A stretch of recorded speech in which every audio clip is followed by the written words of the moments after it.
DJ Charlie here with yet again my lovely co-host. I'm trying to keep her around as much as possible this time, even though she is getting a little bit tipsy. We don't shoot these one per day. We shoot them in a series in one day.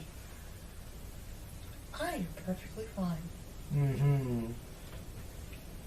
She was outside earlier yelling at clouds. And not the yelling that I normally do at clouds. She was saying, "Hi, Cloud, how are you?" Drink.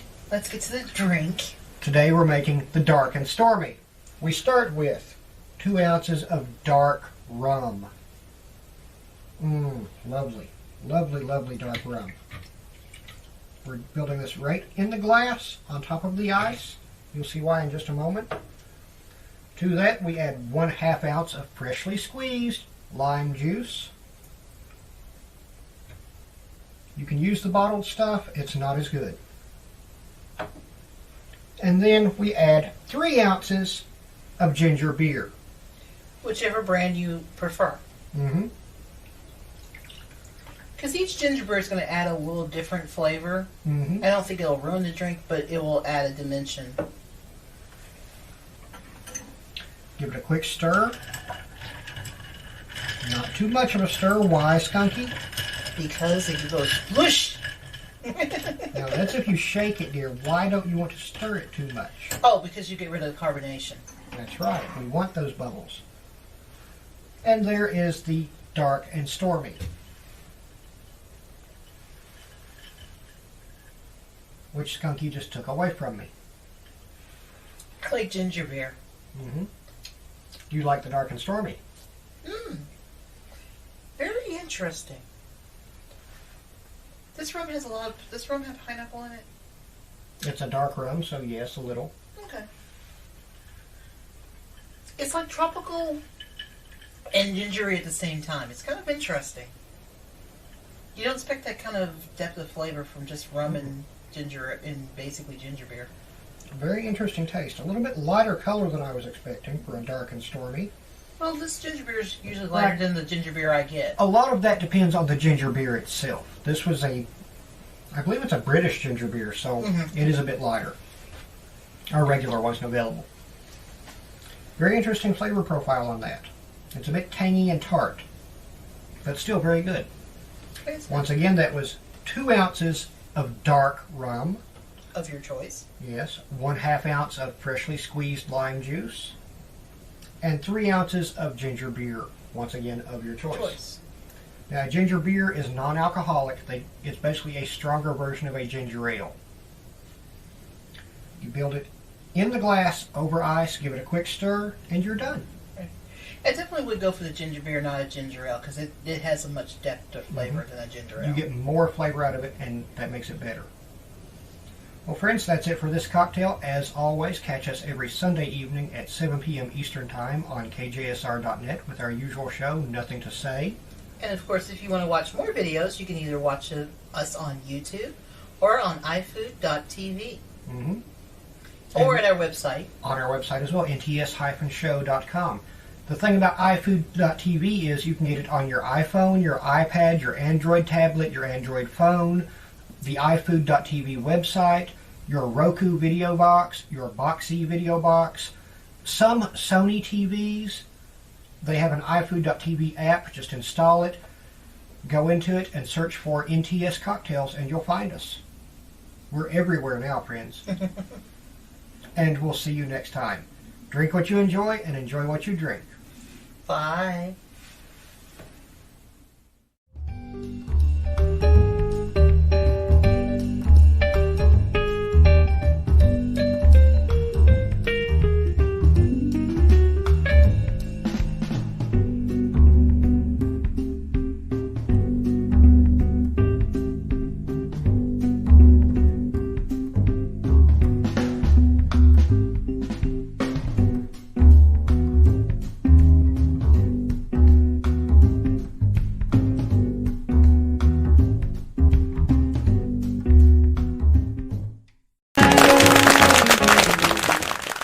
Welcome to the show. We say, did somebody leave that vacuum cleaner on?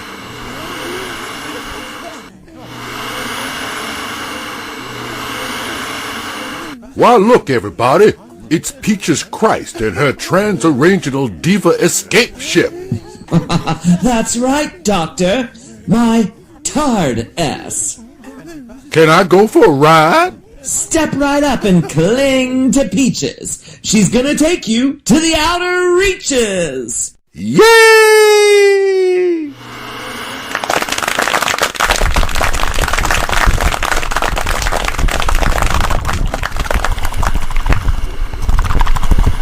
Where are we going? Well, to my favorite pleasure planet, transsexual, in the constellation of Transylvania.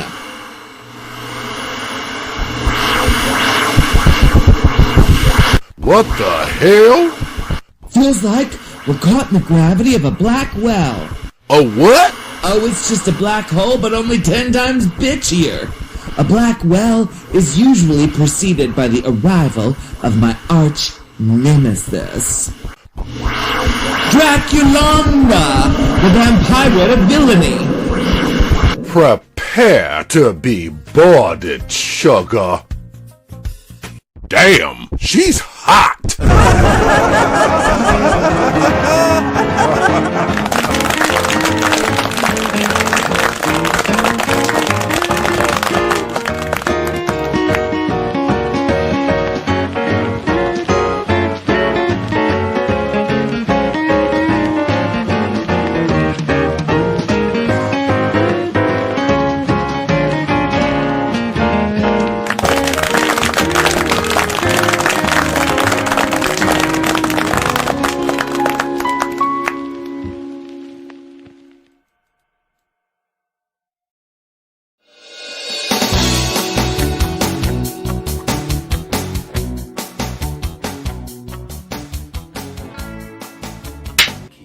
It's your old pal Dr. Gool, and I've decided that the best way to introduce you to the new show is through music. I don't know any songs, so yeah.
Hey, what's up, meatballs? Mr. MeatHook here. Welcome back to another exciting episode of Mr. MeatHook's Shitty Video Reviews, where I'm going to be watching the best of the best the worst of the worst and the best of the worst. I'm giving you my rundown and my opinion of it, and whether or not it's good shit or bad shit, or if you should even give a shit. In this case, the shit is the 2011, which they're claiming to be 1986, DieBQ. Now, to be fair, when I went into this, I had not seen a trailer, and I assumed it was going to be a cannibal movie, or possibly a slasher. As it turns out, it's actually a zombie movie. The basic premise is a bunch of dude bros have a barbecue party. Today is the day of the almighty barbecue. Nothing can ruin this day. And during the course of them grilling, a rat comes and pisses on their food and into their beers.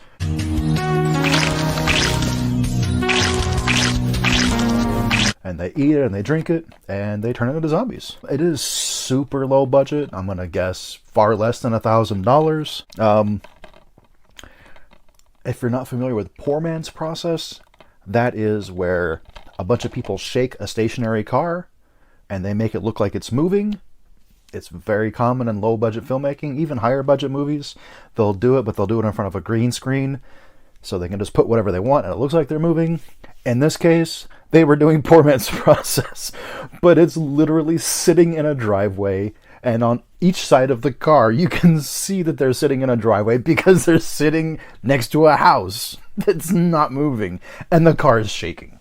I thought it was pretty funny. The dialogue is not awful. The acting is what you expect for a shot-on-video, super low-budget movie. I don't understand what happened. I made it just like Grandma used to. And Grandma's never killed anybody. We need an ambulance.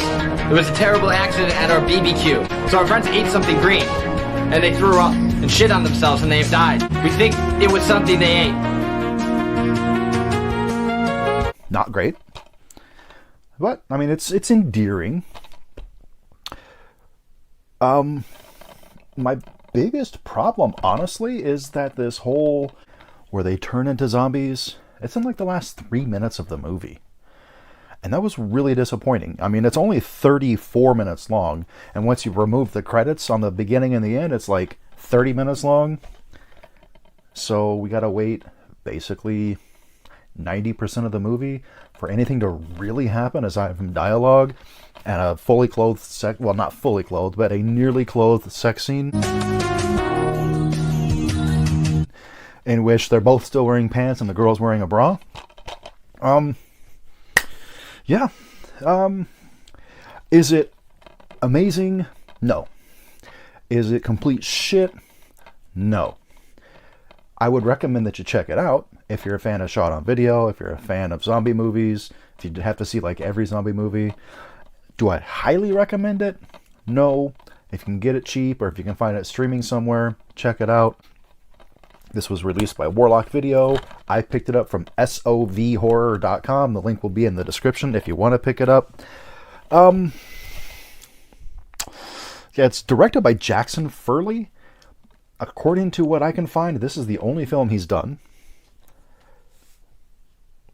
But I didn't hate it. I didn't love it. It's okay. I'm gonna give this 2 dookies. So, thanks for watching that. The next video that I'm going to be doing will be for Happy Holidays from 1987, which I believe is actually 2011 again. This one I have very strong opinions on, so make sure that you tune in for that. That will be released probably tomorrow, or if it's after tomorrow, then this video is already up and you'll be able to find it right here. Anyways, guys, I do thank you for watching. Make sure you click that like button. Be cool, be spoopy, and support independent horror. Deuces.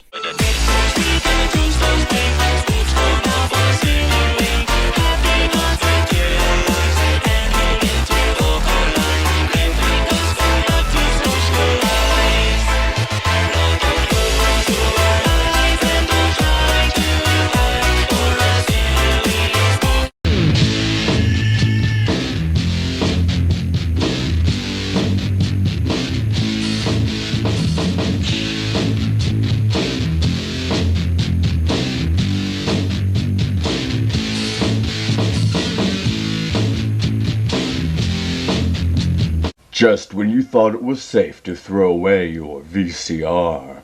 Hey, what's up, meatballs? Mr. MeatHook here. I don't want to talk too loud. I'm fighting off an ear infection, but I am here with another episode of Mr. MeatHook's Shitty Video Reviews, where I review the best of the worst of the worst, and tell you if it's good shit, bad shit, or even worth of shit. I specialize in doing shot on video and Super 8, as well as Super VHS, all that kind of stuff. Anything that fits within the whole shot on video genre. Today, I am very happy to be able to talk about 2020 shot on VHS Spirit Animal, written by Joseph Ruscio and Madeline Deering, and directed by Madeline Deering. This is her directorial debut, so that's pretty exciting.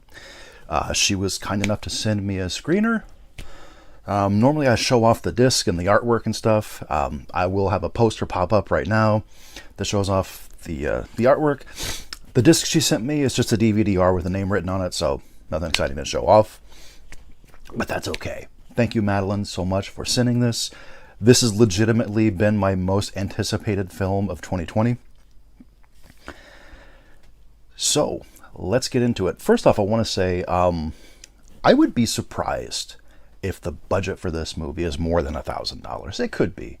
It could be a tad more, but I'm guessing the $1,000 or lower budget. That doesn't matter to me. Budget doesn't mean shit. It's about heart, it's about ambition, it's about pulling off what you're trying to pull off. So we start off with a commercial for, I'm assuming, the fictional Dingo Pizza. I'm not from that part of the country, so it could be a real thing. I'm assuming it's fictional.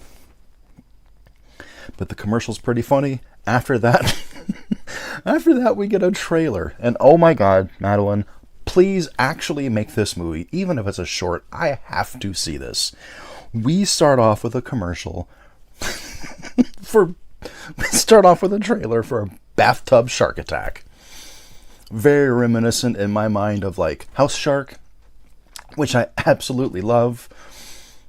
Please make bathtub shark attack. The trailer made me laugh very loudly, and I was watching this movie at 1 o'clock in the morning. Okay, the film is in Smell-O-Vision. She sent this card, and at various points throughout the film, the number will pop up, and you sniff the corresponding part on the card with the film. It's got different scents. I will say scent number 5 legitimately made me gag.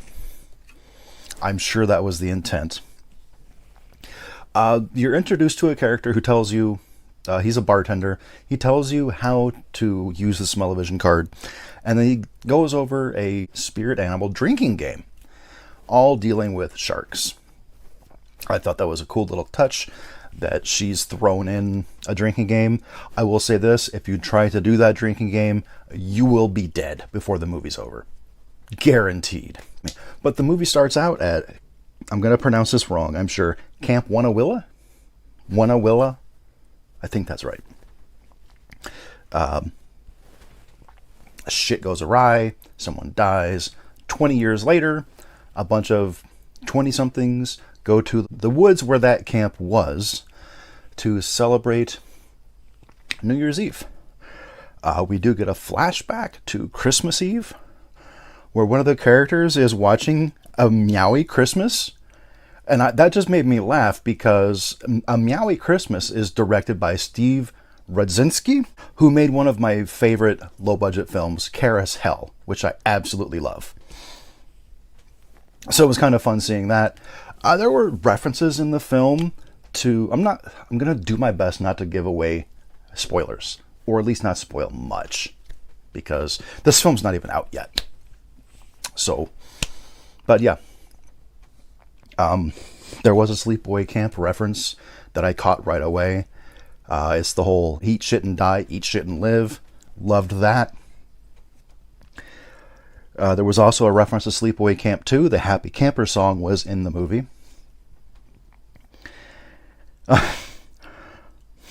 Madeline is in the movie. You'll recognize her. She's wearing a houndtooth coat, and then a shark dress with shark tights. And her death, like I said, I will try to keep the spoilers as minimal as possible. Her death, I can tell, was absolutely inspired by Todd Sheets, the shot-on-video maestro. If she tells me that wasn't inspired by Todd Sheets, I'm going to call bullshit, because that was absolutely inspired by early Todd Sheets. But before she dies, we see her stumble across the Camp Wanawilla sign laying in leaves. It's a bad effect, but I fucking loved it. There's a spider that runs across the sign. But it's a Halloween spider drugged by a string, and that shit made me laugh. I took a lot of notes for these guys, and I don't usually take notes at all. I usually just like shoot from the hip, so bear with me.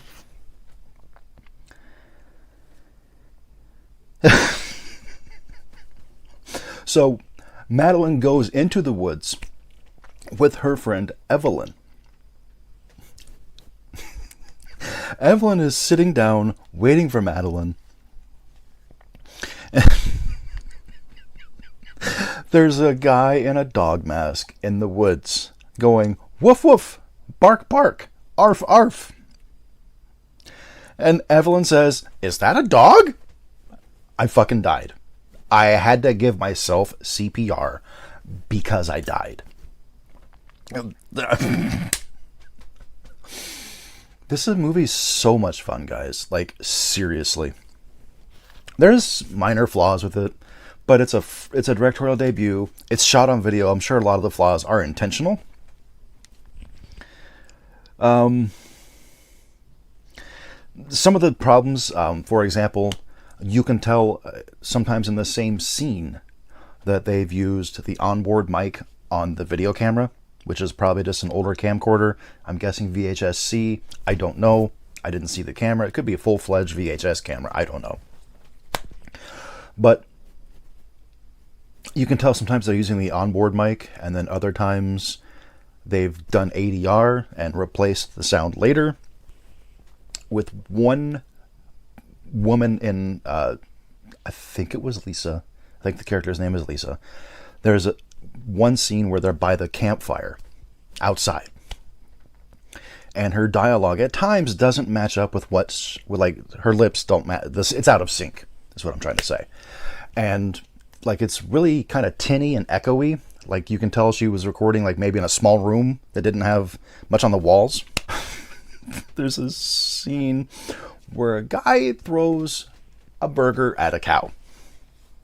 And the cow says, ba-dum-bum-bum, I'm loving it. As well as, we have the meats. So McDonald's and Arby's references. That shit made me laugh. The blood was a little odd colored. And it had a strange consistency. I chalked that up to the budget. Not a big deal to me. I mean, if I didn't know how shot on video is, and you know its origins and stuff, and I might view it as a negative. I don't. It's just an observation. And then the gore, a lot of the props are like Halloween store props. Again, when you have basically no budget to work with, I get it. Absolutely get it. It's not.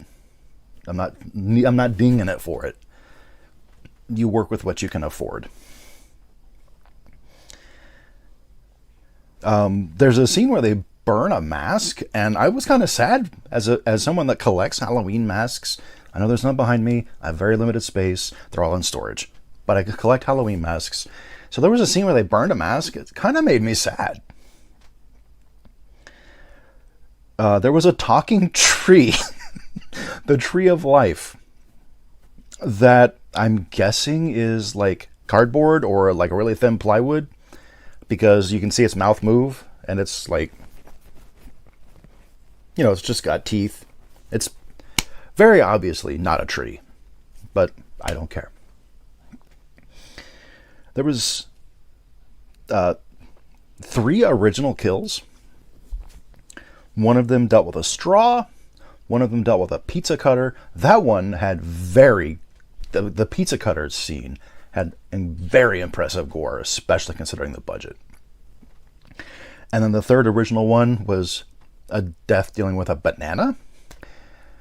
That scene in particular, I got a very Polonia Brothers mixed with street trash vibe from that.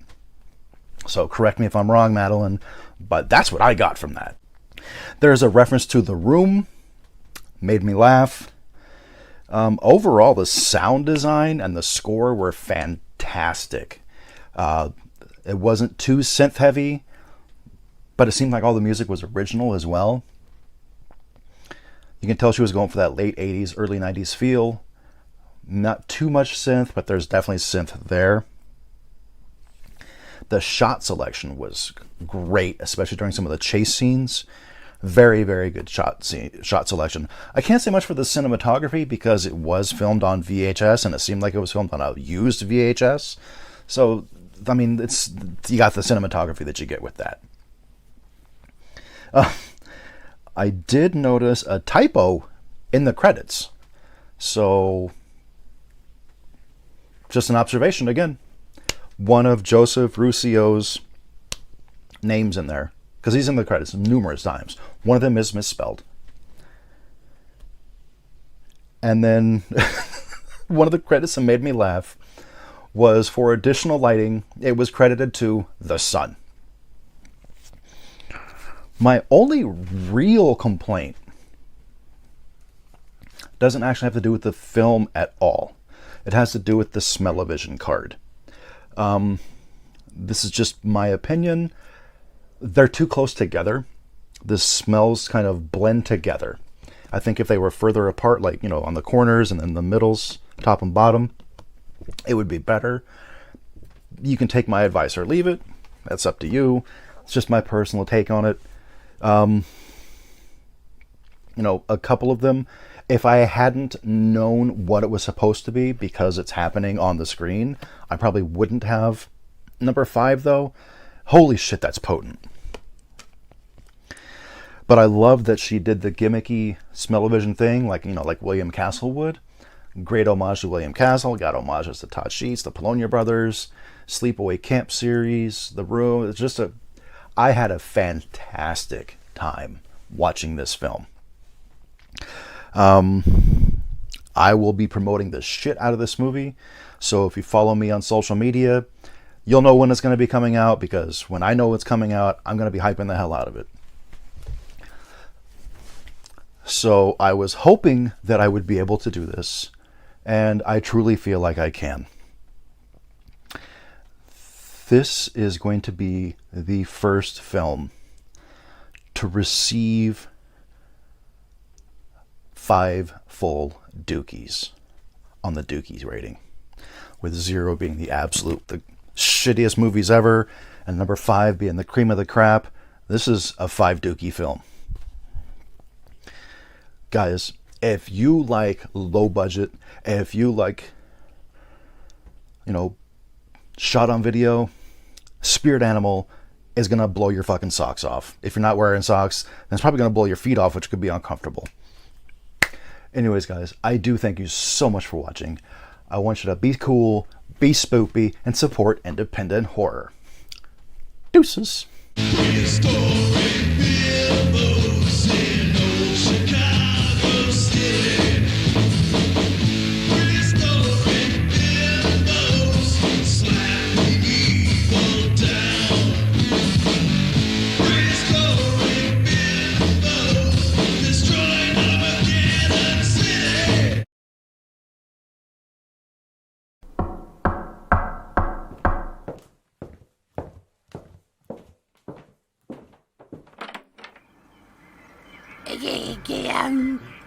Good afternoon, sir. I'm here to tell you your son is gone. He's gone. That's it. Yeah, okay, who are you, and what are you talking about? My son is fine. No, you gotta check all the pictures in your house. He's gone. He's not there no more. What the hell? Yeah, but it's okay. He got you a new son. Hi, Daddy. It's me, your new son. This is your new son now. That's your new son. That's me. That's me, your new son. This is your new son now. It's me, your new son. Yep, it's all better now. That everything is well in the world because you got your new son. Get the hell out of here. I don't know who you people are. You guys are freaks. No, you gotta love and respect your new son because he's got no one but you. That's the rules and how it goes. I'm ready for my appetite. He's ready for his appetite. The hell is appetite? Seriously, get out of here. I'm ready for my appetite. If I don't get my appetite, I'm gonna go get everybody to come back here and burn your house down. He'll do it. He's serious. I've seen him. He's been a convicted felon many times. I don't know what appetite is. It sounds like you're saying appetite, but are yours appetite? What? That's it. He's gone. He's probably gonna come back with a bunch of arsonists. They're gonna go burn everything because you didn't give him. You didn't accept him as your son and give him appetite. Yeah, I'm closing the door now, and I'm calling the police. Yeah, but wait, no. What? You need to start. This is your new dog. Your dog's been missing, and now you got a new one.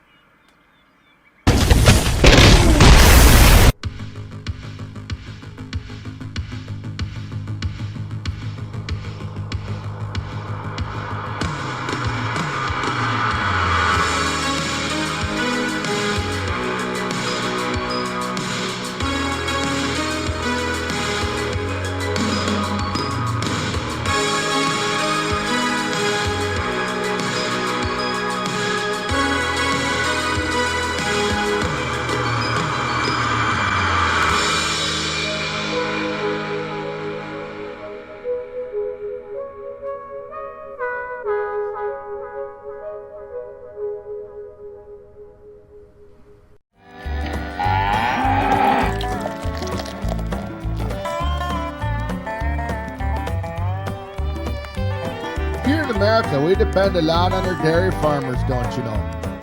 Every time you sit down at the dinner table, well, there's bound to be a few farm animals on your plate, so. But nothing beats a tall, cold glass of milk.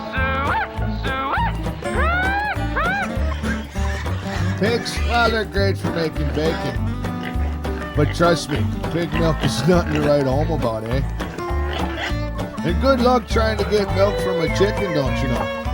And baby lambs, well, they're only good for sacrificing. Yeah, there's nothing like a good old dairy cow, and so sometimes I want to dive right in there like a calf and just go after that milky goodness straight from the udder, eh? But there's nobody who understands the dairy industry better than Lou Holstein. Fresh, pure, and energizing milk products. The story of milk and milk products is typical American because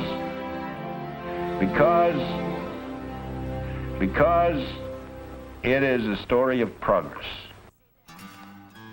There you go, Lou. The dairy industry sure has come a long way since the time of pails and udder pulling, eh? Well, you know, numerous cows filed sexual harassment suits. And these days we have automatic milkers and so. Well, the cows, they sincerely appreciate that, let me tell you. We also have processes like homogenization and pasteurization. Sure, throw some extra growth hormone in there. The kids, they love it. Especially this kid. He's only 11 years old, for crying outside. But it all goes back to how well the farmer takes care of his precious cows. Is that why you're the cow? Every morning and evening, George, just before they're milked. This is one way we help to make sure the milk is always pure and wholesome, and good tasting, too. So, the next time you stop at the grocery store to pick up some butter, or sit down in front of a table covered in delicious cheese, or seductively lick an ice cream cone some stranger bought you, remember all the hard work that made your dairy products possible, eh? And finally, old Bossy the cow. Truly the foster mother of the whole world. The most important producer in America today.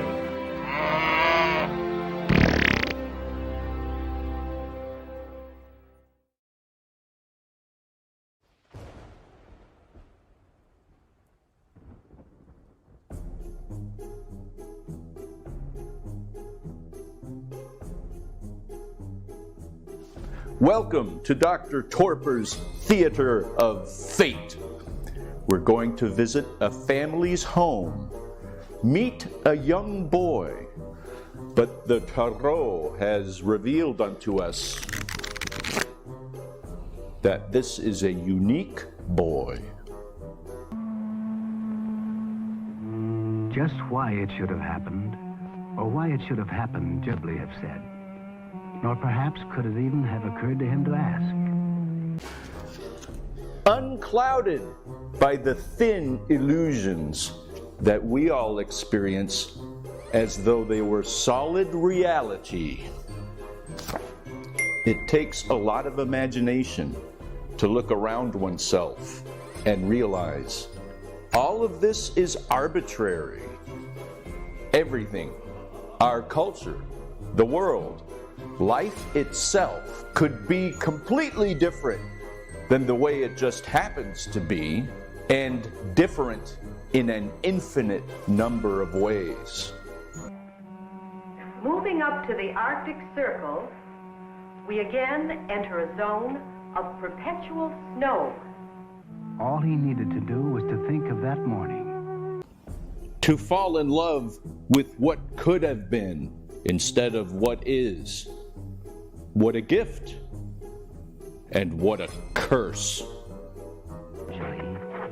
Gradually, the snow was becoming heavier, the sound of it seething louder, the footsteps more and more muffled. When he found each morning on going to the window that the roofs and the streets were as bare as ever, it made no difference. This was, after all, only what he had expected. Alone in his fascination with something he prefers over where he finds himself. And this love continues to grow. How was one to explain? Would it be safe to explain? Would it merely mean that he would get into some obscure kind of trouble?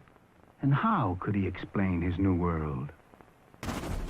He would like to explain it and share it, but it is so difficult, perhaps even impossible. And would others even hear him out? Or would they impatiently dismiss what he has to say and tell him to accept reality? Perhaps you'll come out of your daydream long enough to be able to tell us, won't you, Paul?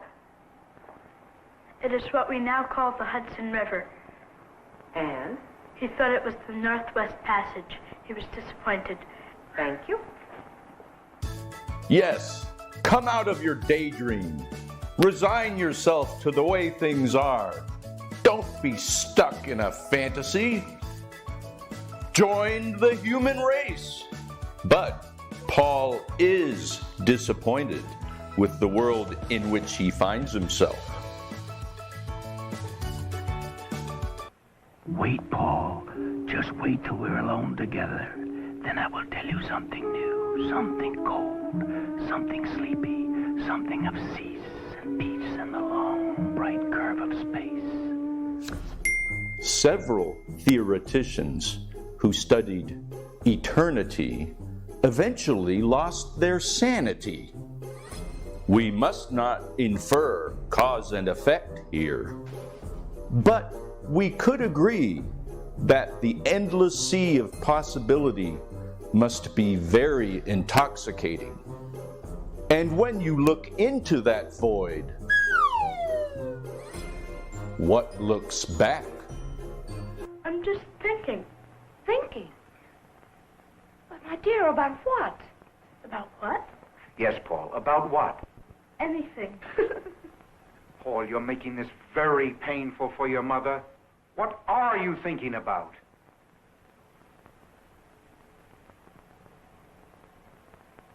About the snow. What on earth? dear, what do you mean? Just snow, that's all. I like to think about it. Tell us about it, my boy. That's all there is. There's nothing to tell. You know what snow is. Inevitable frustration with those who don't, won't, or can't understand. To most of us, what is here now seems like the only thing that is and that can be possible.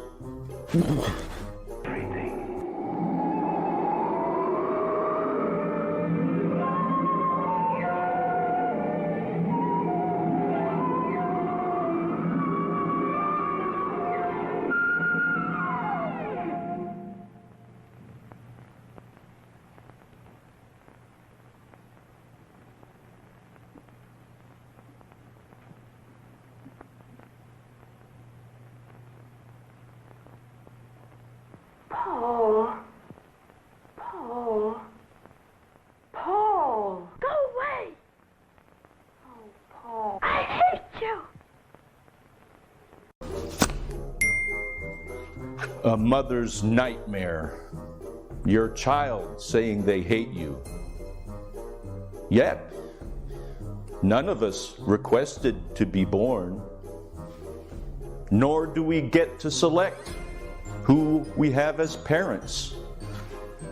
In actuality, it's amazing that this sort of alienation happens so seldom. And with that effort, the seamless hiss advanced once more. This is painful for Paul, too. He does not want to hurt others any more than he himself wants to suffer. I hope Paul finds what he longs for, a thing that has no name. I hope this managed to penetrate your crenulated cerebral cortex. What is the plural of cortex? Cortex-I? Cortexes? Cortexes? Don't mess with cortexes. Open your mind to that which is not, and be patient with those who see possibilities that you don't. This is Dr. Torpor saying to all a good fright, and stay in contact with the infinite.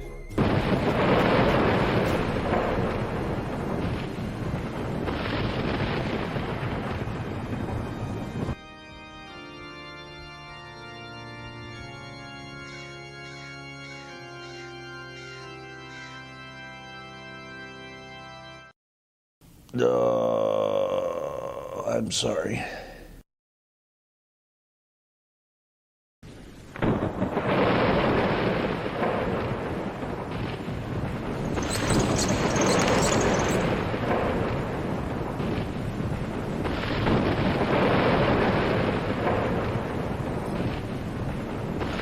Welcome to Dr. Torpor's Theater of Fate. Today, we're going to visit the castle and meet Heinrich Frankenstein. But there's something wrong. What's wrong with Henry? Not that Henry. We know what's wrong with him. I mean Frankenstein. For the tarot has revealed unto us that Henry has a serious problem. Let's see if the great Dr. Torpor can help Henry using my tricyclic powers. Down, down, you fool.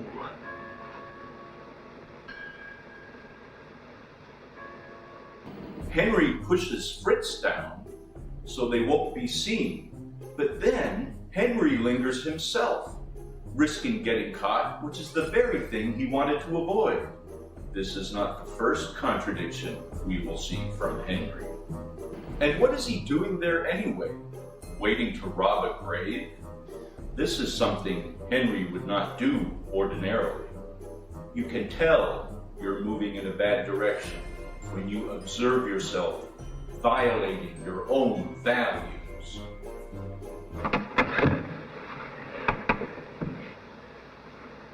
He's just resting, waiting for a new life to come. Henry thinks he will create life. He is confident. But let's play a little game of Simon Says.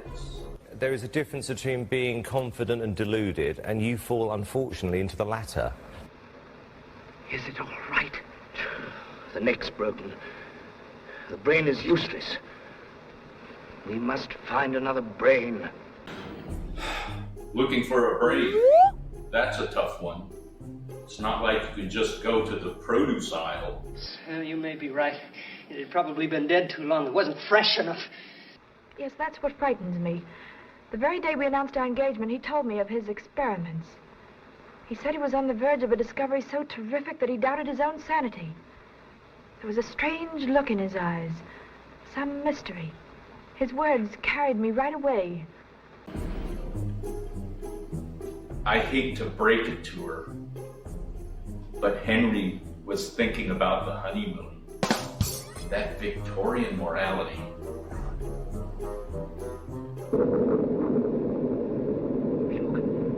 It's moving. It's alive.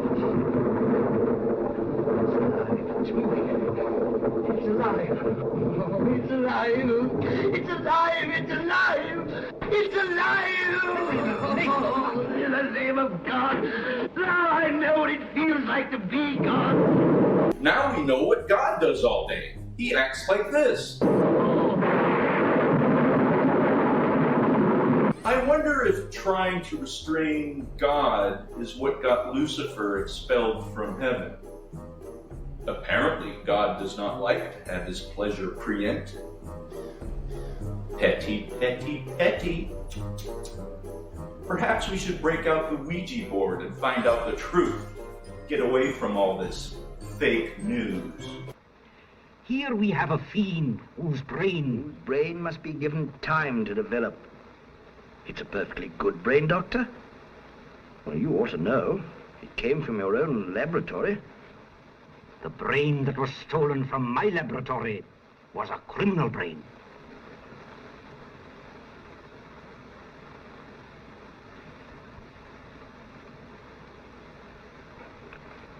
Oh, well, after all, it's only a piece of dead tissue. Two! I got two! Second contradiction. First, a good brain is important. The next moment, any old brain will do. Henry believes the first statement, but when it is refuted, he tosses it into denial and immediately endorses the opposite opinion. When you see someone ping-pong like this, beware. And remember, denial is not a river in Egypt.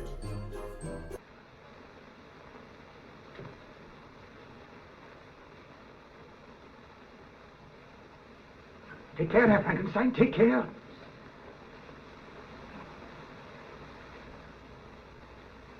Shut out the light.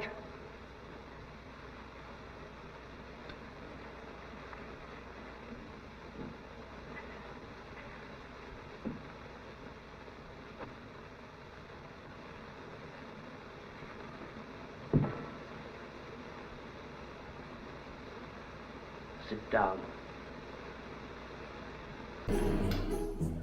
Henry makes a serious error here. He does not recognize or respond to the monster's heartfelt plea.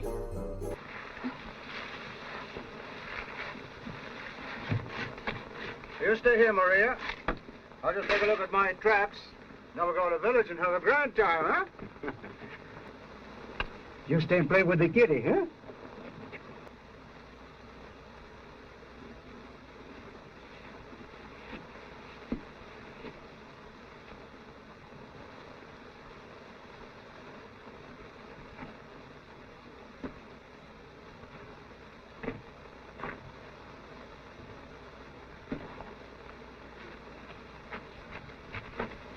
Who are you? I'm Maria. Will you play with me?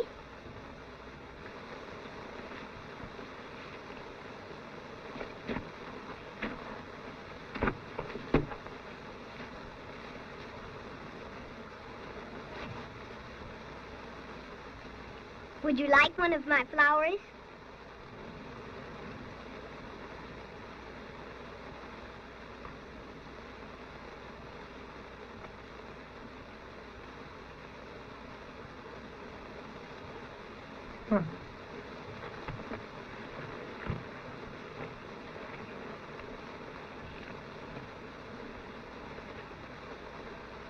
You have those, and I'll have these.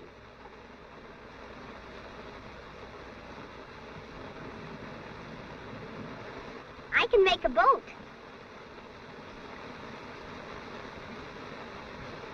See how mine floats?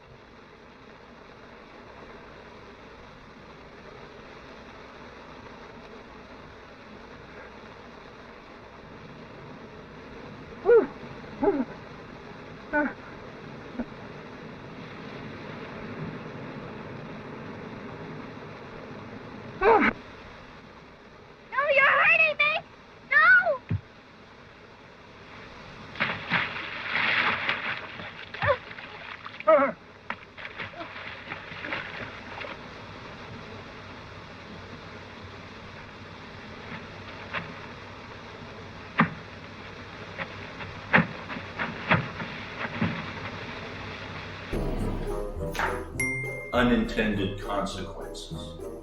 We put something in motion, create a situation. It takes on a life of its own, moving on its own momentum, like dominoes falling. Sometimes the situations we create do not go well. Sometimes we create a monster. And when that happens, it demands our attention to repair it. We must intervene rather than ignore it. Something is going to happen. I feel it. I can't get it out of my mind. You're just nervous. All the excitement and preparation. No, it isn't that. I felt it all day. Something is coming between us. I know it. I know it. When we fail to recognize our unintended consequences, often our friends and loved ones will detect trouble before we do. You appreciate them for that, and when those chickens come home to roost, feed them some nice juicy bugs.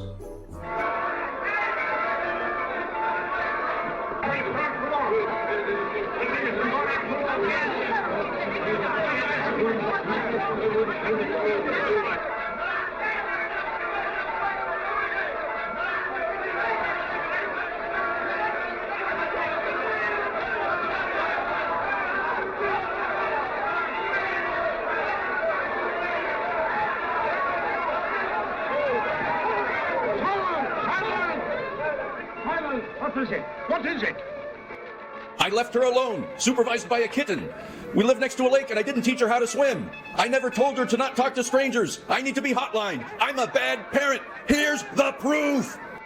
My poor man, why'd you bring her here to me? But she's been murdered.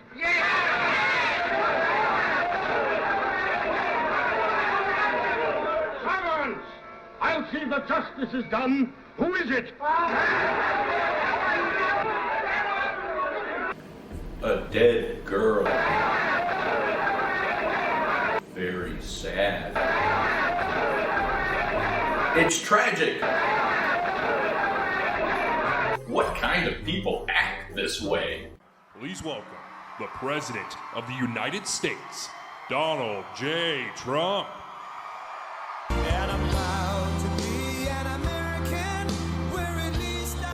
Oh, now I understand. I made him with these hands, and with these hands I'll destroy him. I must find him. Now Henry finally starts to take responsibility. He realizes he has made a bad decision and needs to fix it. Another way of viewing this is Henry has taken an internal conflict and externalized it, so it is happening outside of himself and involving other people. Instead of grappling internally with his strong need to feel powerful and special, he has acted out and created something outside of himself that is hurting others. As Sheldon Kopp once said, all of life's most important battles are waged within the self.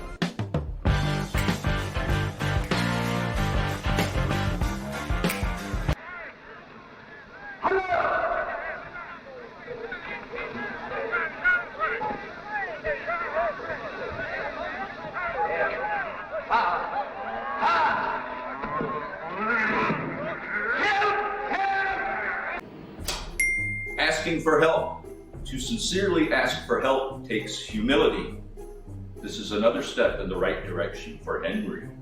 Henry is willing to accept that even though he originated the situation, it is now so far out of his control that he needs the help of others to fix it.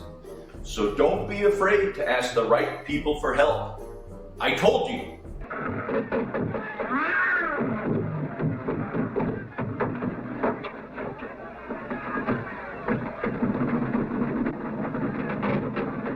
A mirror image.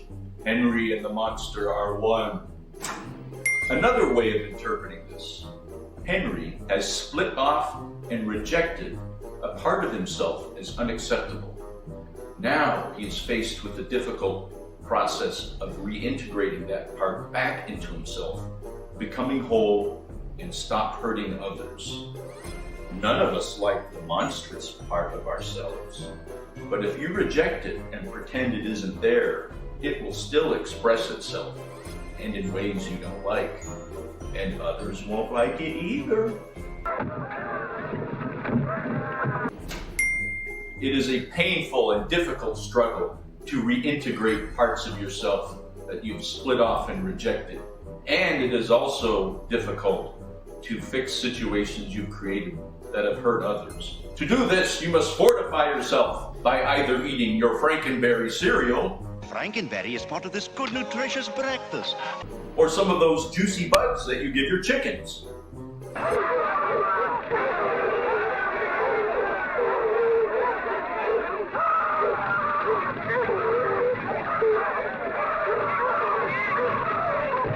Apparently, Henry neglected to teach the monster basic fire safety. Hey kids, I was just telling Smokey how important it is to know what to do if your clothes were to catch on fire. Do you know what you should do? That's right.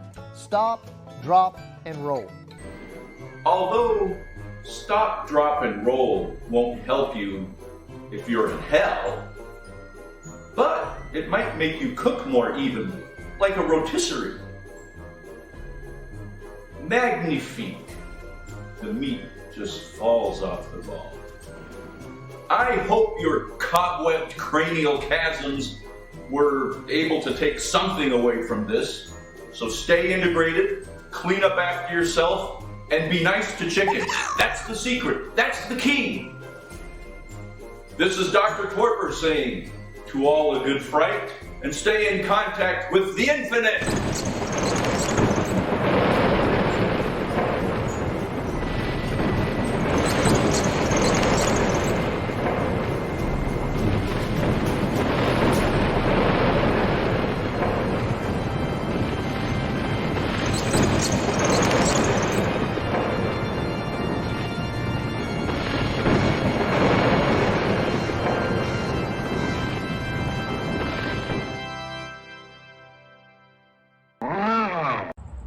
When people ask me how I'm doing, I feel reluctant to say that I'm okay.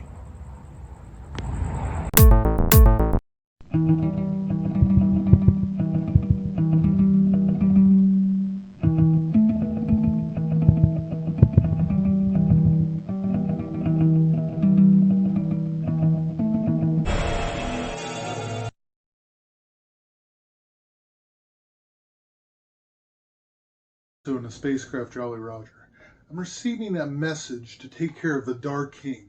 The Dark King, as you know, is an evil supernatural creature that uses his evil magic to cast evil into shadow all across the galaxy. To fight this evil, I may need help. Right now, the Jolly Roger is going to the planet in the purple galaxy. There is a princess, Princess Gaia.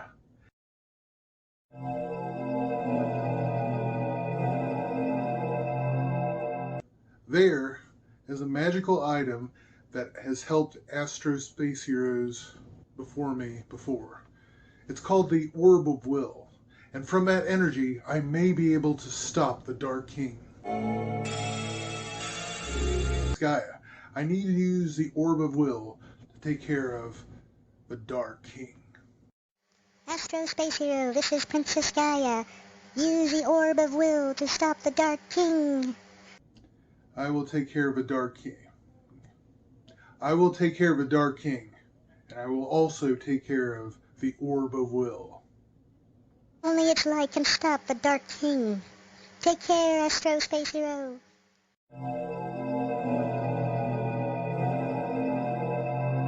This is the Dark King. My darkness Astro Space Hero, I shall disable your ship.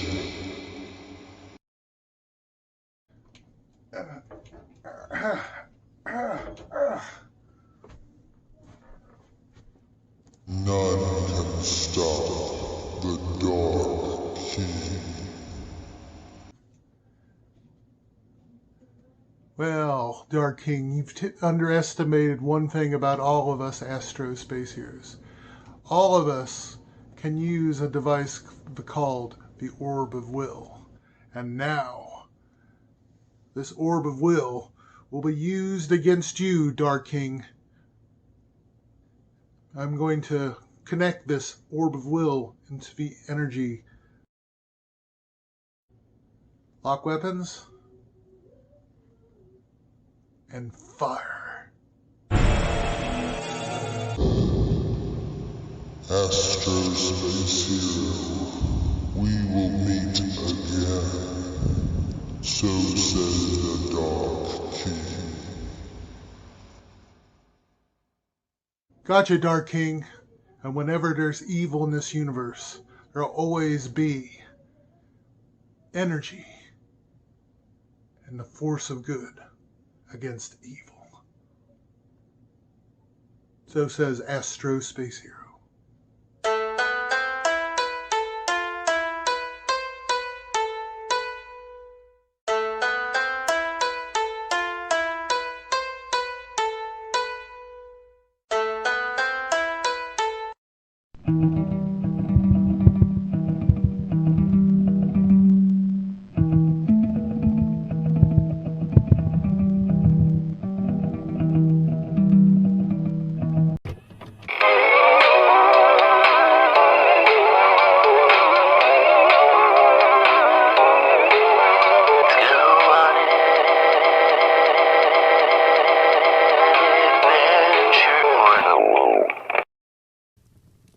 Yeah, it's finally time for me to watch some TV after a long day of doing nothing.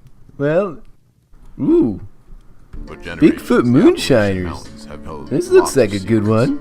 Especially one known as Bigfoot, a group of renegade moonshiners aim to finally put an end to the elusive hunt that is Bigfoot. That son of a bitch. We're gonna go get some Bigfoot today.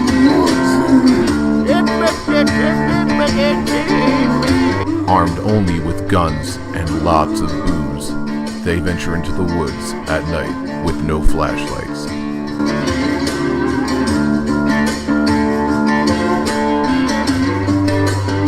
On tonight's episode of Bigfoot Moonshiners. Now, Gummy Joe, he's been out there around 9 months. We've all been looking for Bigfoot. And, as lore has it, you gotta get this here American flag and plunge it in the chest cavity of communist Bigfoot. Is the only way to kill communist Bigfoot. I'm Big Bill. And we're gonna go get ourselves a Bigfoot today in the woods. I just got a slight breathing disorder, can I?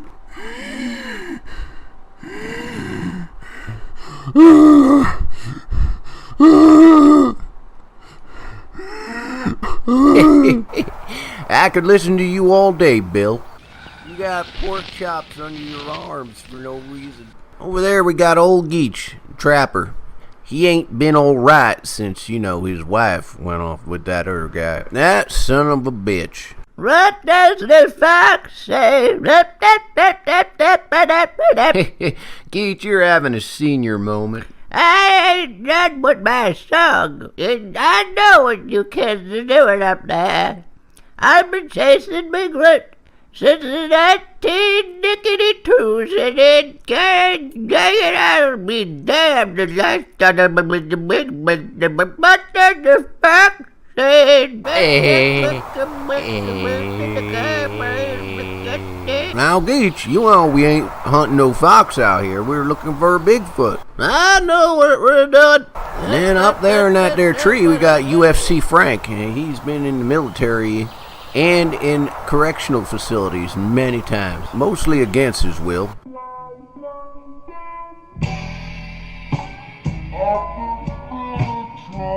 What I'm gonna do now, I'm gonna catch some, but I'm gonna get him. But when I do get him, I'm gonna get good. I'm gonna be now, briefcase from down the same out, but I'm getting ready.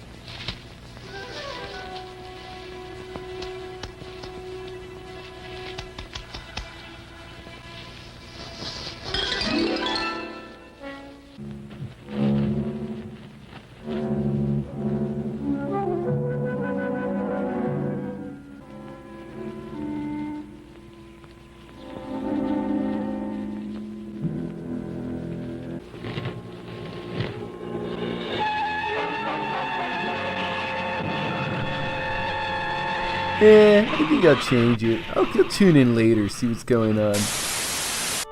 Ooh, the Real Housewives of Kickapoo, Kansas.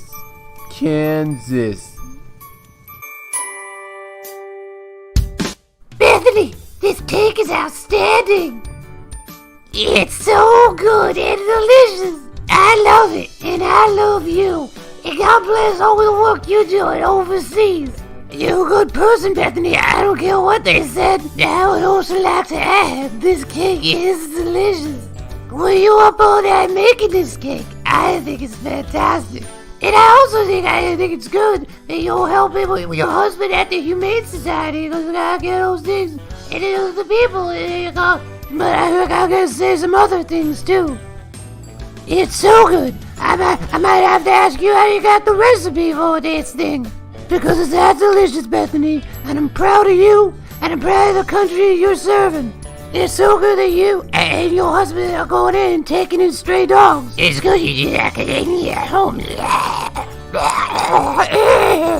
My only problem is you hanging out with that hussy Samantha.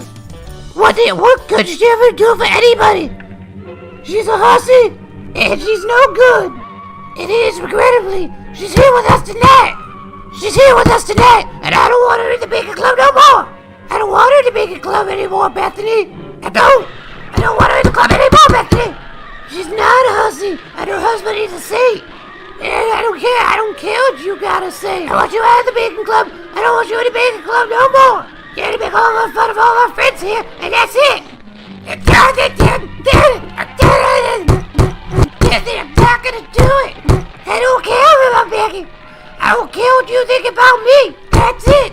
I don't want her to come anymore, Becky. I don't want her to come anymore. That's it. I'm done with you. I'm done with you, Becky. And I'm done with the fact you gotta make fun every time everybody's seen it. This is what I think about you in the park. Bethany, you bitch. You bitch, Bethany. Why? I was not expecting this. I mean, it was. It's not a proud day here at Bigfoot Moonshiners. Everyone's dead. Except for Big Bill. He's a trooper. Ain't that right, Bill? Bill? Oh, hell. Big Bill had it coming to him. But you know.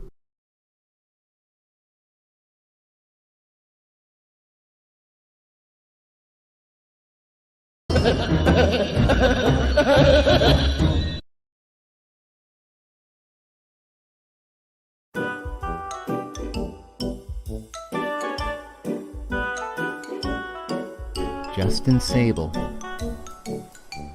Nightmind, Kerpferschling, no, okay, we'll call you Fern, Vicious Trish, Fields, Sage Ramont, Crafty Andy, Ulfrin, Sarah, Rattle Rabbit, Nick Kehoe, Matthew Perez, Andrea Culver, PXR Moto, John Cummins, D. Thanks everyone for all your support.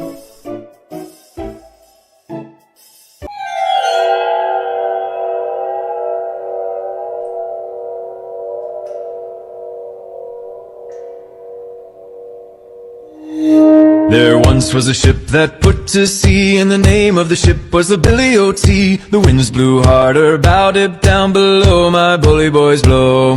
Soon may the wellermen come to bring us sugar and tea and rum. One day when the tonguing is done, we'll take our leave and go. Come with me. What the hell was that? It's a TikTok trend. Okay.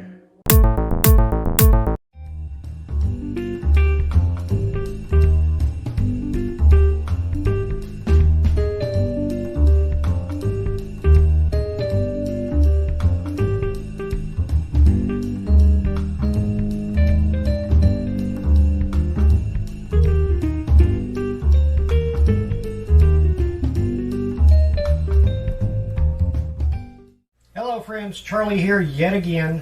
Yes, Skunky's still gone. She'll be back in a few episodes though, promise. I promise, I promise, I promise. Today we're making one of my favorite drinks, the Bloody Mary. Some would call it a classic, some would say no it's not. A lot of people say it's for a hangover cure. Not having ever had a hangover in my life, I couldn't tell you. All I know is it's delicious. When you're looking for something that's good and savory, not sweet, it's good for breakfast, it's good with lunch, it's good after dinner, it's good when you're just wanting a snack because it does fill you up. Simple to make too. And yes, my version is a little different, but I'm going to explain as I go. We start 1 ounce of good vodka. Then we add a couple of dashes of Worcestershire sauce.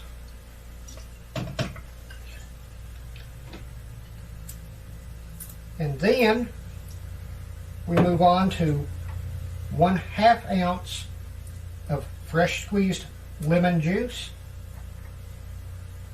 and just a couple of pinches, not exact measurement here, a couple of pinches of celery powder. Now I know you're going to be asking, where do I get celery powder? Isn't it supposed to be celery salt? There's a trick to this, friends. This has a lot of salt in it. You don't need that much salt in your diet. I've got a pacemaker, so I certainly don't. If you want to cut back on your salt, don't use celery salt, use celery powder. Now where do you get celery powder? You buy a little jar of celery flake and pound the hell out of it. Just take a spoon and just grind, grind, grind. You will get celery powder. It's just as good and it's lower in sodium.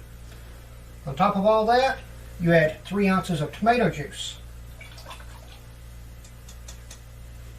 Now at this point, some people are going to say, what about the Tabasco? I have Tabasco. I personally don't like it that spicy. This has quite a bit of spice as well as salt to it itself. The Worcestershire sauce. If you want Tabasco, a couple of dashes should be added now. If you don't like Tabasco, leave it out. That's what I'm doing. If you want it really spicy, and no, this is not a product placement, nor is it a paid sponsorship, the UV Sriracha works lovely in it if you're looking for a spicy version of the Bloody Mary. I love this stuff. And I love UV in general if you've been listening to the show. However, today I'm making my Bloody Mary not very spicy because I'm not in a spice mood. All of that goes into the shaker. That's 1 ounce of vodka, 3 ounces of tomato juice. You can use vegetable juice if you want. It works quite well. It gives a nice flavor. 1/2 ounce of lemon juice. a couple of good-sized pinches of celery powder, not celery salt, a couple of healthy dashes of Worcestershire sauce, cap your shaker, lightly shake, and strain into a glass over ice. Some will say double strain. I really don't see the point. After all, the celery flake that you put in there, the celery powder, once you ground the celery flake up, is perfectly fine, water soluble, and it still imparts a lot of flavor.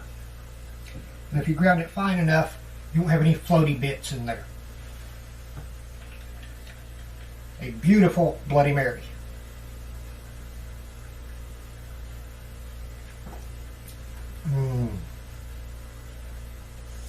On average, I have about 1 or 2 of these a day. They're quick, they're easy, they're very tasty, and they're filling too. If you're running late and you don't really have time for a meal, or you don't feel like eating a whole meal, make a Bloody Mary. It's got all kinds of good things in there for you. Well, friends, that's it. Like I said, you can spice it up if you want to. You don't have to. Use celery powder instead of celery salt. That'll cut down your sodium, which is healthy. Keep that in mind. This is a healthy drink.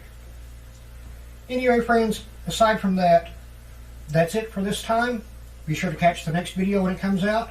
Our videos release every Monday, Wednesday, and Friday on YouTube and on iFood TV. Be sure to check for us on there as well.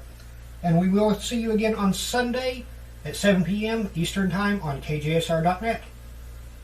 Either way, friends, until next time, enjoy what you drink and drink what you enjoy. And if you drink this, it's actually healthy. Goodbye.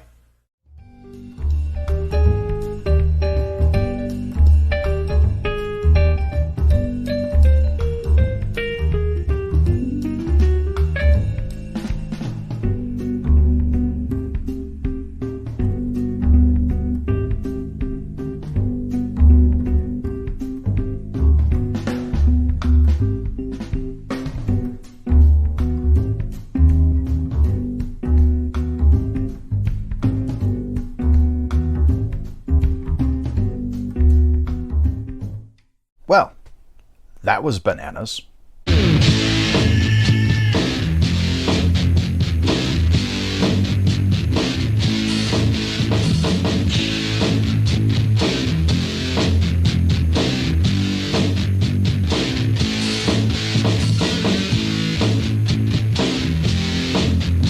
Hey, what's up, meatballs? Mr. MeatHook here, bringing you another one of Mr. MeatHook's video reviews, where I look at the best of the worst of the worst. I tell you if it's good, bad, even worth it.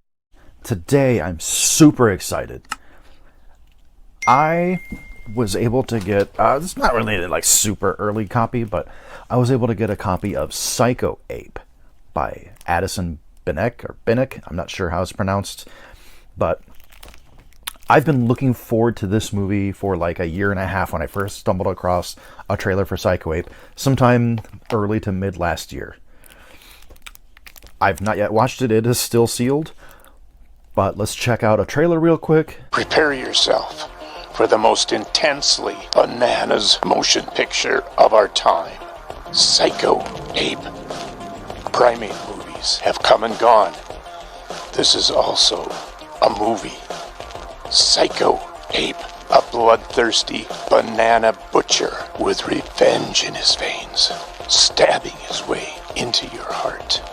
Can anyone escape the slaughter of Psycho Ape? The motion picture some people are talking about. With a budget of pocket lint and a cast of verbal commitments, Psycho Ape will leave you breathless. Literally. Psycho Ape. Coming soon. Looks bananas, right? Like super crazy. Is any of that footage in the movie? I don't know. But I haven't even read the synopsis. I know it's here on the back, but I have not read the synopsis. I will read it to you after I've watched the movie before I give you my opinion. But right now, I'm going to stop recording and I'm going to go watch this movie because I am super excited to see it. I love some of the stuff that they say about this movie, such as primate movies have come and gone. This is also a movie. a movie everyone said could easily be made, a movie some people are talking about, and then it was made with a made with a budget of pocket lint and a cast of verbal commitments. That made me laugh. I love people that can make fun of themselves. I'm hoping this will crack my top 5 of the year. I'm really looking forward to this. It's obviously a guy in a suit, and I don't care. Just super excited for this. So I will be back in a bit, probably an hour and a half or so. I don't know how long it is. I didn't see a running time, but I'll be back and we'll talk about it. All right, so now I'm back. I have officially watched Psycho Ape. Holy crap, guys. That was a movie. So where do I start? I'm going to go ahead and read the synopsis, because now that I know what it's about, I can tell you a little bit about it, but I would just want to read what they say it's about, and then I'll talk what it's about. They were just teenage girls trying to have a teenage slumber party, until a psychopathic ape escaped from the Detroit Zoo to ruin their night. He's been on a killing spree for 25 years now, leaving banana-soaked corpses and bad movie parodies in his wake. Psycho Ape is a DIY, micro-budget, gorilla filmmaking gorefest. And I will say this, that is an accurate description of the story. Sort of. There's not really a lot of story. That's pretty much it. A gorilla escapes from the zoo, goes on a killing spree. That's pretty much it. There is a zookeeper that tries to catch him. His name is Dr. Zoomus. Definitely not a parody of Halloween. He definitely doesn't do the entire blackest eyes, devil's eyes monologue. That definitely doesn't happen. But I'll tell you this, I had an absolute blast watching this. I was hoping that it would be amazing. I was not disappointed. Loved this movie. The acting is ridiculous. The whole movie's ridiculous. The kills are ridiculous. There's one scene that went on too long, and then I realized that maybe it was real, and they just incorporated it into the movie. There was 2 characters fighting about what was the best animated movie of all time, whether it was Ratatouille or Toy Story. They're both wrong. It's The Incredibles. But that went on for a good 3 or 4 minutes, and then they started bringing the crew into it. So I started to realize this was an actual argument these 2 girls were having, and they just threw it into the movie. Whatever, I'm not mad. So I'm going to ding the movie a tad bit for that, just because I felt like it went on too long. So I'm going to take off 1 point for that. However, I'm going to add 2 points for having the maniacal genius of the Michigan indie film community in there. Mr. Nathan Rumler himself of Amityville Vibrator and Fangboner fame. So gains 2 points for that. A whole hell of a lot of fun, guys. I'm going to leave a link in the description. Go to eBay, pick it up. It's $20 shipped. You won't regret it. I mean, if you watch the trailer and it looks like a movie you want to watch, you're going to like it. If you watch the trailer, it's not the kind of movie you want to watch, it's not a movie for you. You're not the target audience. I absolutely recommend this movie. I normally rate 0 to 5 dookies, but I'm not going to do that. This episode only. It's only fitting that we do bananas instead of dookies. So here on Mr. MeatHook's video reviews, for the first time ever, we're going to give out bananas rather than dookies. And again, had a blast with this. Highly recommend it for the first time ever. I didn't think I'd ever do this. I didn't think I would ever go above. But this movie, on a scale of 0 to 5, with 0 being absolute and 5 being the cream of the crap, I'm going to give Psycho Ape 6 bananas. I absolutely loved this movie. I highly recommend it. Again, the one scene with The fight about which cartoon is best went on too long. Kind of like brought the movie to a screeching halt for a minute.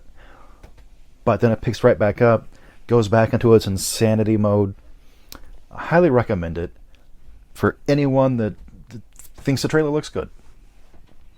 If it's your kind of movie, check it out. Shot a mini DV, 64 minutes. It's never, except for that 4 minutes or whatever it is, it's never dull. It's just nonstop, bam, bam, bam, bam, bam. Great kills, ridiculously bad CGI characters. Some of the characters die more than once, and I don't even care. There's no real story. It doesn't make any sense, and I don't care. I had an absolute blast. Check out Psycho Ape. Anyways, guys, as always, I want you to be cool, be spoopy, and support independent horror. Deuces.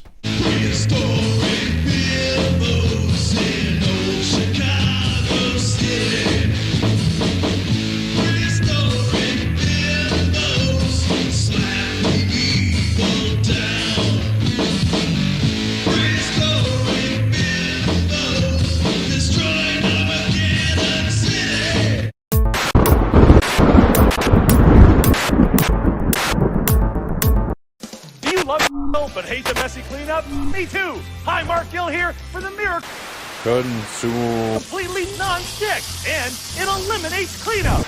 Kill. Now you want non-stick? That's non-stick. Stick the knife. And nothing sticks. Are you kidding me? Clean kill. Ooey, gooey, delicious, and I never have to clean my barbecue again. Now do me a favor. Clean up after your kill. Clean up is a snip. Now get your very own Miracle Grill Mat for the low, low price of only $19.95. Consume.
to hell is paved with technology. The fires of Gehenna will consume your souls. You'll scream in the fires of Hades.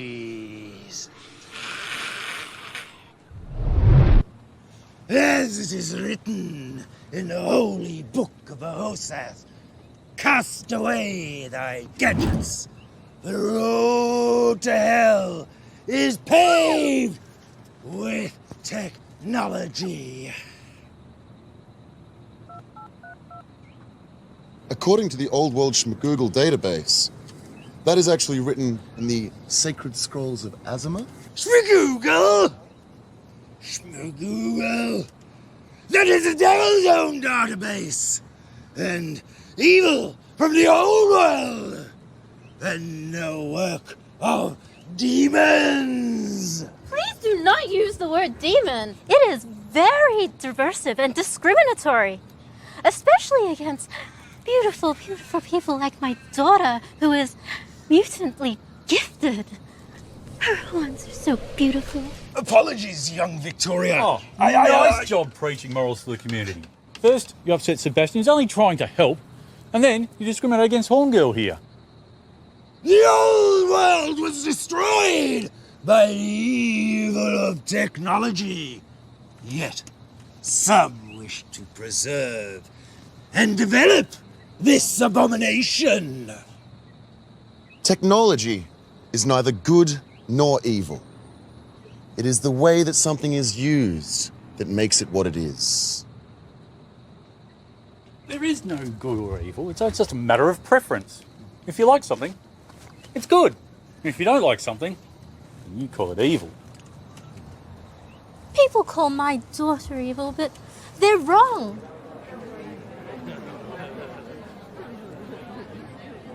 People! People! I've come a long way to bring you the good news. I hardly think that telling us that our labor-saving devices are evil is good news. That isn't the good news! You haven't given me a chance to tell you yet! I come to tell you, salvation is at hand! You only need to rid the world of evil! How can you call something evil when there isn't a definition for what it is yet? Yeah. You've used the word hell, Hades, and Gehenna. Are those not three different places? How can you speak of the road to hell if you do not know the difference? My daughter is not evil. She's just beautifully horny. I shall consult McGoogle as to the definitions. Halt! Stay thy hand from the devil's machine! Unhand me, I vile! told you not to use those defamatory words! Begone, O vixen! I have the Lord's work to do! Begone! Be careful! The devil's gadgets! Behold!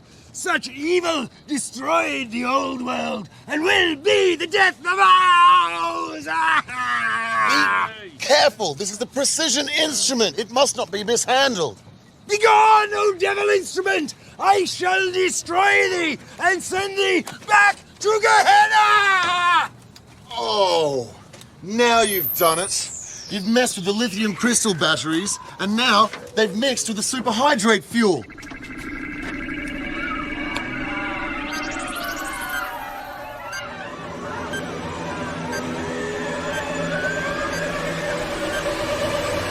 Everybody, take cover!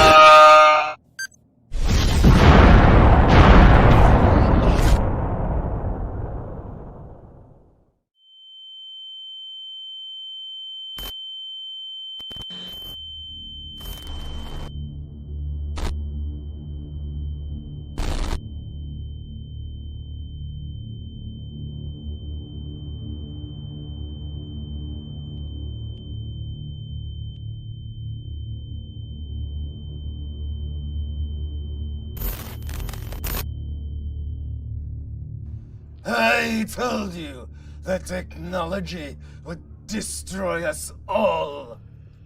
Yes, yes. But you're still wrong about the Book of Beozath. It was the Scroll of Azimuth.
Mr. Khan, thank you for sitting down with us for this interview. You're welcome, providing you're not wasting my time. Do you have any comment about Peter Atkins' recent suicide after your review where you compared his work to a fast food chain? He was a sick man and an even worse chef.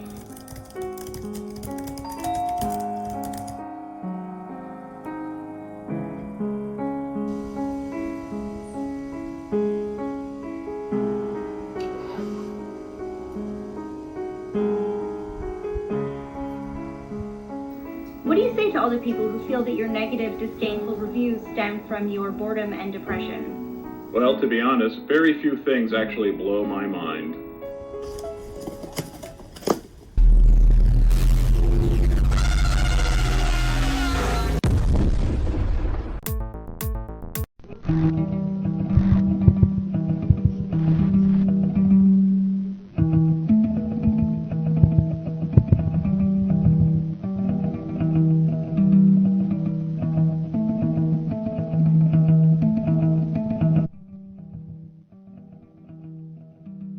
Corso, the spacecraft Jolly Roger. The galaxy has been inundated by dreams of tentacle monsters. They're psychic in nature, and they've been affecting everyone, from me to everyone throughout the galaxy. The dreams always start off in a sane manner.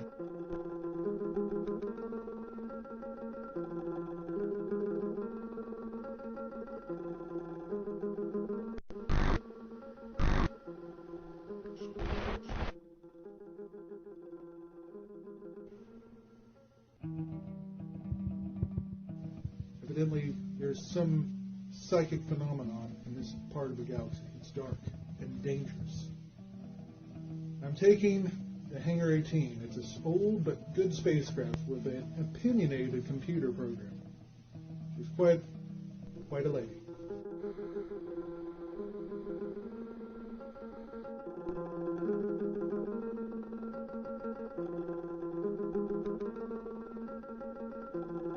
Do you see what happens to me when you leave me on this planet? I can literally smell vagina.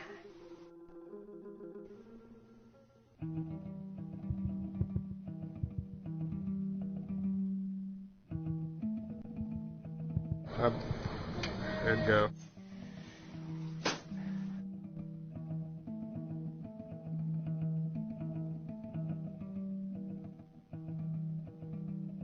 There's no doubt that there's an invasion of new tentacle monsters in the galaxy. But whatever this threat is, don't worry. Corso and Astro Space here will take care of the tentacle monsters. And that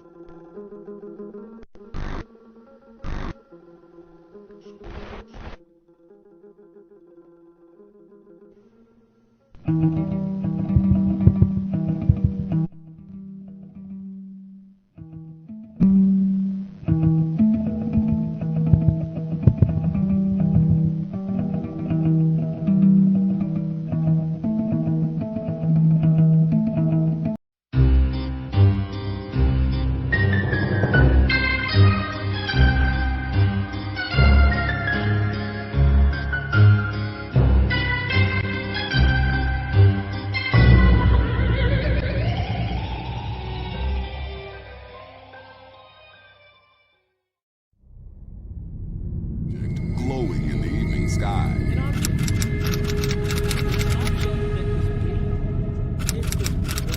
He's sure he's seen a UFO. Sounds like many other UFO sightings. Off the east coast of the United States. Watch that. Moving target. No, I took an auto track. Oh, okay. Oh my gosh, dude. We knew not from where they came. Their great hulking ships suddenly appeared in the skies one day and cast the earth into shadow.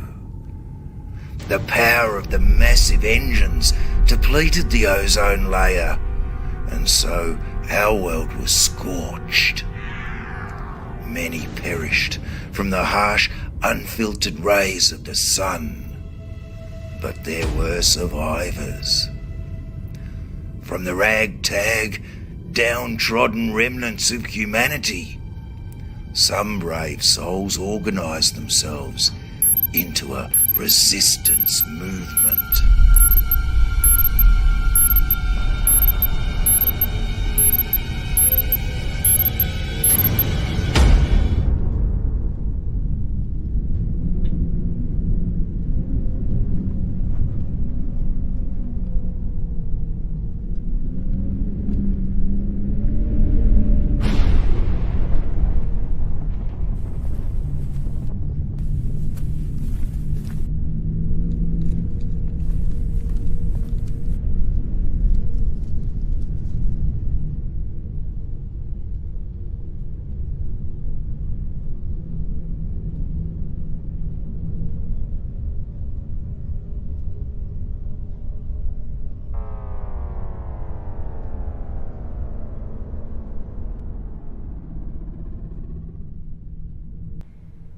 It's almost time to go, Anastasia.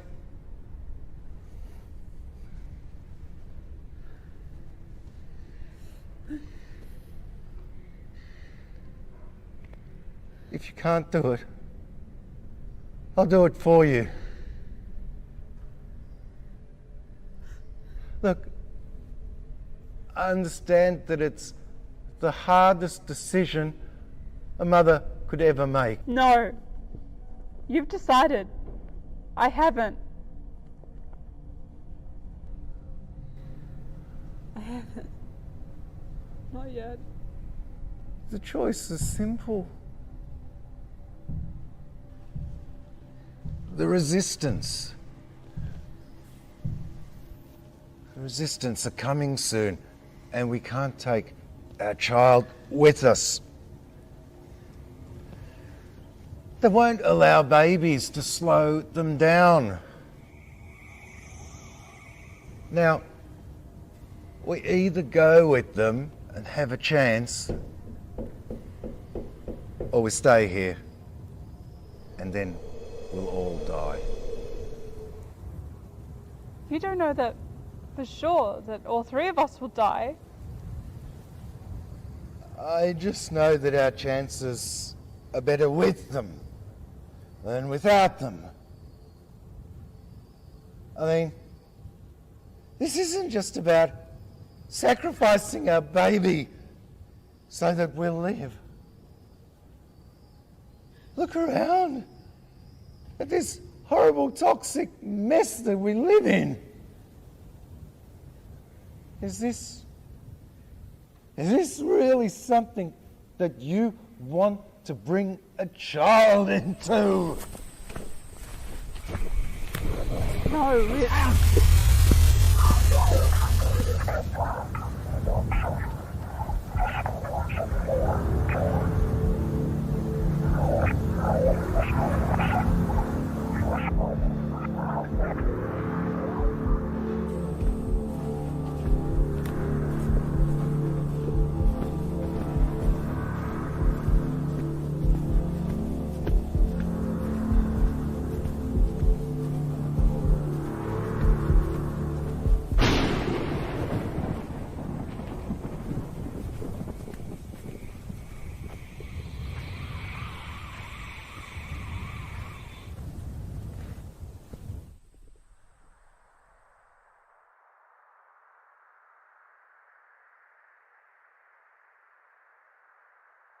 that's not our choice to make, David.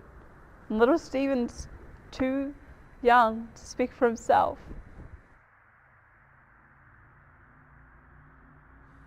I don't like this any more than you do, Anastasia. But let's think this out fully. What life is there ahead for Stephen? The planet has been conquered by aliens. They burnt out the ozone layer with the exhaust from their ships.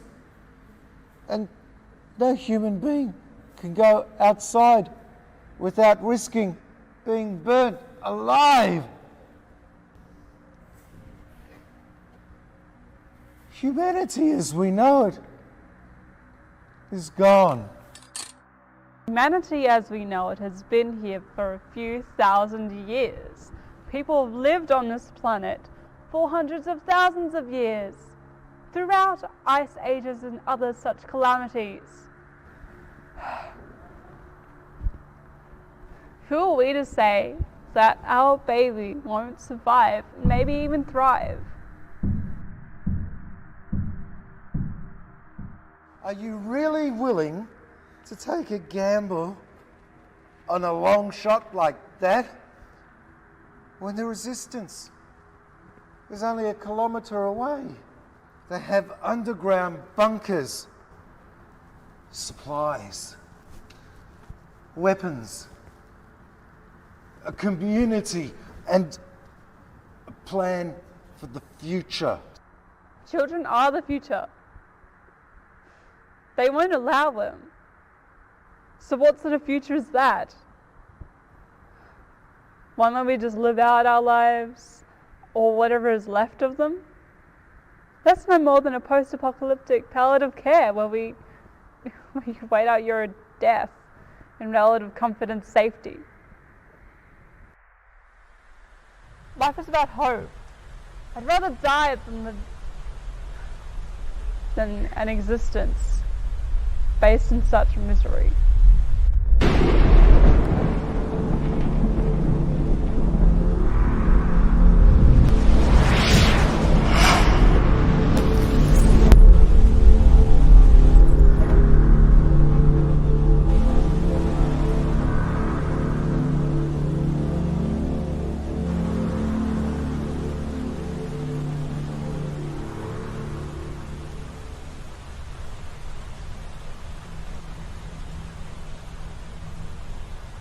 I think you're exaggerating.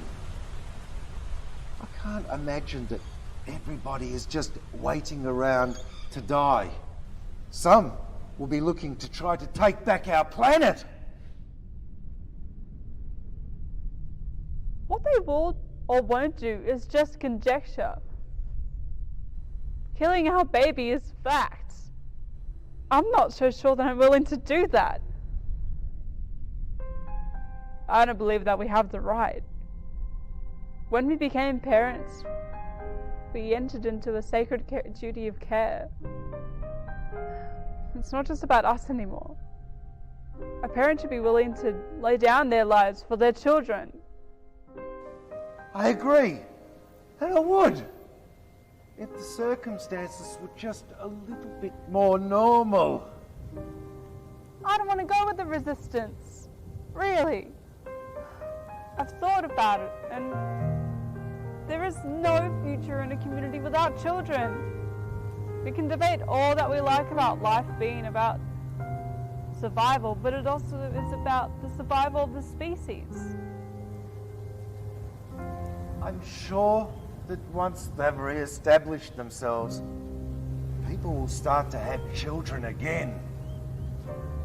Even so, the ends don't justify the means. Creating a new community at the cost of the lives of young children and babies is wrong.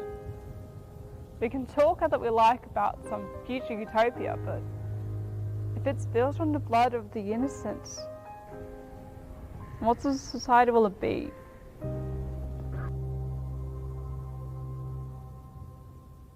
We've only minutes to make a decision. You want to get into philosophy now? This isn't some airy, fairy, theoretical shit. What sort of community are we going into?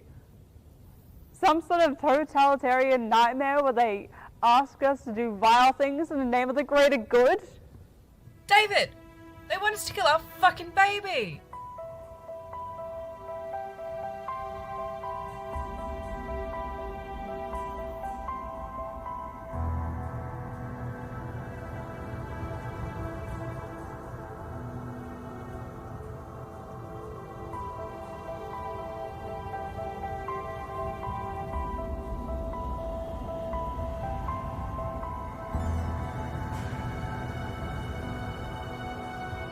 I don't particularly want to take a life, especially not our own sons.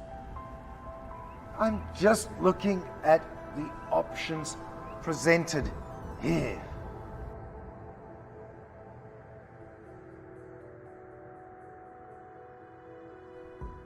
Here are the options as I see it.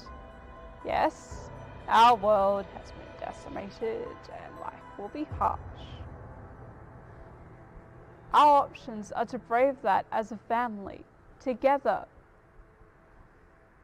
Or to kill our own child and go with the so-called resistance. How long do you think we will survive on our own? A day? A week? A few months? Life isn't always about the length of time. It's also about the quality and what you do with it. If we use this knife to end Stephen's life, there is no going back. And then, what will our lives be like for the next day, week, few months? Do you really want to live with this burden weighing down on you, on your heart? Can you live with it?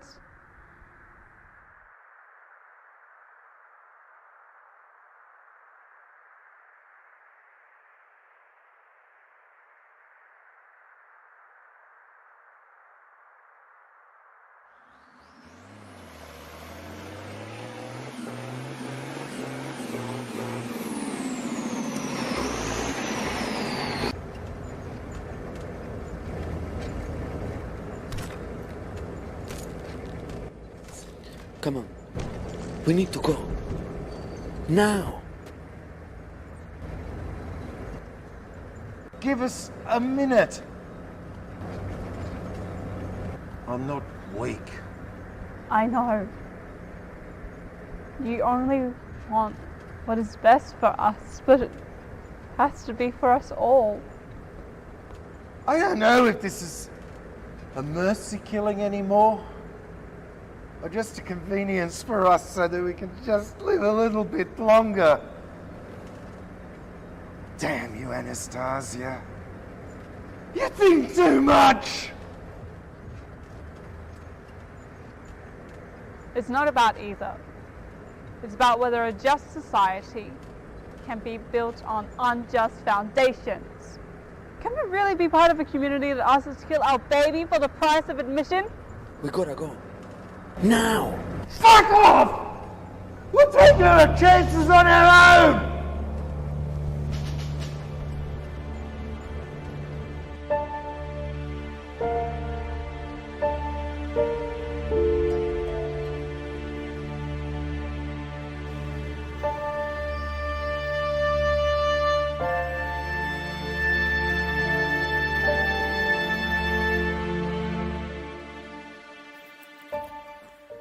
In the fullness of time, I grew to manhood. My parents would be worried that I'd be outcast. But all children born after the Great Invasion were similar to myself. We were a new species, and one that had adapted to the new climate. The aliens mysteriously left the planet one day. We guessed that they'd taken what they wanted from the Earth, and now it was ours again. Our parents' generation died out, and we walked out of the darkness. We reclaimed that which was ours by right of birth. I shall always be grateful to my parents for choosing life.